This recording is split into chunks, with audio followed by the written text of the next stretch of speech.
ফিল্ডিংটা ঠিকঠাক মতো প্লেস হওয়া চাই, এক চুল যেন ব্যাটার ছাড় না পায়। সতর্ক বাংলার আজিজুল হাকিম, কারণ প্রতিপক্ষ ভারতে তখন অন্যতম সেরা ব্যাটার বৈভব সূর্যবংশী ট্রাইক এন্ডে। দ্রুত রান তুলতে যার জুড়ি মেলা ভার। জুনিয়র টাইগার স্কোয়াডের অন্যতম সেরা বোলার মারুফ মৃধাকে বেশ শাসন করছিলেন বৈভব। তার ওভারের প্রথম 3 বল থেকে 2 বাউন্ডারি হাঁকালেন আইপিএলের কোটি টাকার ক্রিকেটার। আগের বলগুলোর মতো এটাও আউটসাইড অফ স্ট্যাম্প মেরেছিলেন মারুফ, তবে এবারে ফুল টাচ বলটা ঢুকলো হাওয়ায় সুইং করে। 7 বলে 9 রান করে তুলে দিলেন ক্যাচ, সেটা মিস করেননি শিহাব জেমস। এই কাণ্ডের পর মারুফ মৃধার নামটা আলাদা করে মনে রাখতেই হবে।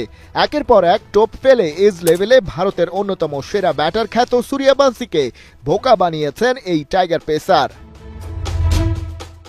এই ভারতীয় ব্যাটারের 22 গজের কারসাজিতে মুগ্ধ হয়েই তাকে 1,10,00,000 রুপিতে দলে ভিড়িয়েছে আইপিএলের ফ্র্যাঞ্চাইজি রাজস্থান রয়্যালস। মার্কাটারি ক্রিকেটে তাকে নামানো হবে কিনা সেটা অজানা, তবে ঘরোয়া লেভেলে বিহারের এই ক্রিকেটার দুনিয়া জুড়ে হাইপ তুলেছেন। সেই স্রোতে গা ভাসাতে চেয়েছে আইপিএলের ফ্র্যাঞ্চাইজিগুলো, যে কারণে অনেক বর্ষিয়ান ক্রিকেটারের আইপিএল দল পেতে ঘাম ছুটে গেলেও মাত্র 13 বছর বয়সেই কোটিপতি বনে গেছেন সূর্যবংশী। তার চেয়ে কম বয়সে দল পাওয়ার রেকর্ড নেই আর।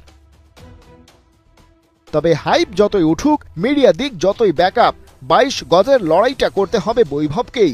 আর আন্ডার-19 এশিয়া কাপের ফাইনালের মতো ভাইটাল ম্যাচে সেই ইম্প্যাক্ট ব্যাটিং করতে পারেননি, একদম পরাস্ত হয়েছেন আজিজুল হাকিম মারুফ মৃধাদের ট্যাকটিক্সের কাছে। সে কারণেই প্রশ্নটা উঠছে, বৈভব কি আদৌ নিজেকে সেই বিশ্বমানের তারকা হিসেবে প্রতিষ্ঠিত করতে পারবেন? এর পেছনে মিডিয়া হাইপ কতটা থাকবে, আর কতটাই বা প্রভাব বিস্তার করবে তার প্রতিভা? নাকি ওকে ছাপিয়ে আকাশে উড়বেন আইপিএলে বরাবরই নিগৃহীত বাংলাদেশের হয়ে সদ্য ক্যারিয়ার শুরু করা মারুফ মৃধারা? প্রশ্নের উত্তর দিতে পারবে সময়।